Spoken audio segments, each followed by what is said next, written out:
Muy buenos días, chicos. Bueno, en este momento están preparando las grúas para sacar del centro, del corazón del Jet Set, una masa bien pesada de concreto. Es la información que nos están dando, por eso hay tanto movimiento. Pero, wow, les tengo que contar lo que acaba de suceder. Hace unos minutos han extraído de este lugar por lo menos 2 cuerpos. De un momento a otro, aquí, no sé si pueden apreciar, se ha conglomerado una gran cantidad de personas. Empezaron alguien a decir, la joven del vestido blanco. ¿Quién busca a la joven del vestido blanco? De esa manera, pues hubo un grupo de familias que les puedo decir que se tiraron al piso a llorar y a gritar, no, no, no puede ser. Y ese eco de tristeza, de frustración, de angustia se sintió en todo mi alrededor, donde cada persona que está frente y detrás de mí estaba llorando. No todas las historias han tenido un final feliz. Quiero presentarles el testimonio de una joven que alega estuvo allí y nos muestra sus heridas físicas y también emocionales. ¿Tú estabas adentro cuando pasó esto? Sí, Cuéntame qué te pasó. ¿Estás bien? sí, todo bien. Pero, ¿cómo viviste eso? ¿Dónde estabas tú?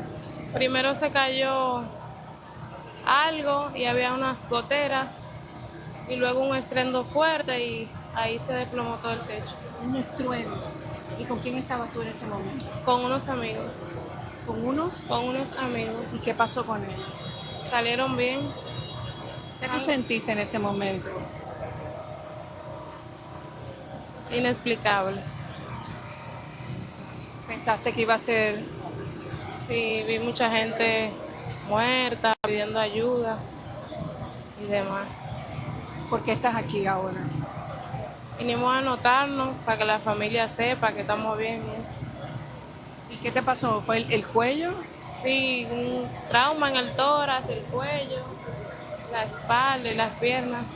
¿Pudiste salir por tus propios pies o te Sí, rescataron? Sí, pude salir por mi propio pie. ¿Y qué escuchaste mientras estabas tratando de salir? Que cortaran la luz y gente pidiendo ayuda y eso. Esa es una de esas historias que tienen un final feliz y esa es la esperanza, lo mismo que están diciendo las autoridades, a pesar de que desde ayer a las 3 de la tarde no han podido rescatar a nadie con vida. La esperanza es lo último que se pierde, dijo el director de la organización que está pues a cargo de esto, y así mismo lo dicen las familias que se encuentran aquí todavía esperando las mejores noticias. ¿Tiene algún familiar adentro? Y a su esposo. ¿Cuándo fue la última vez que habló con ellos? Ayer en el día no he hablado con él. Después de la tragedia no he hablado con él. Los teléfonos se han apagado. ¿Usted tiene alguna manera de comunicarse con ellos?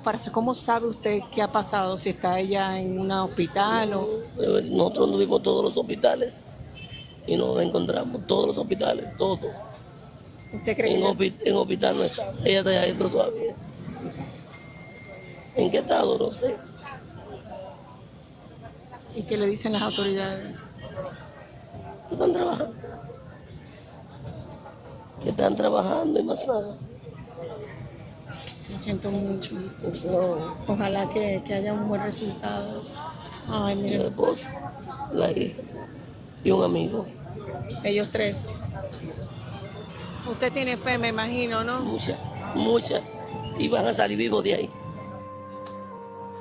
Y aquí están viendo imágenes en vivo, como lo había dicho al principio de esta intervención, en donde las grúas están removiendo este bloque de concreto y donde los rescatistas no paran entre los escombros para poder encontrar, pues, la esperanza, personas con vida, pero si no, por lo menos el cuerpo para que las familias puedan velar decentemente a sus seres queridos. Más adelante regreso con la última vez que yo vi a Rubí Pérez, que fue su última intervención en un evento en televisión en vivo. Las imágenes cuando regrese con ustedes. Mientras tanto me despido. Continuamos con más de Hoy Día.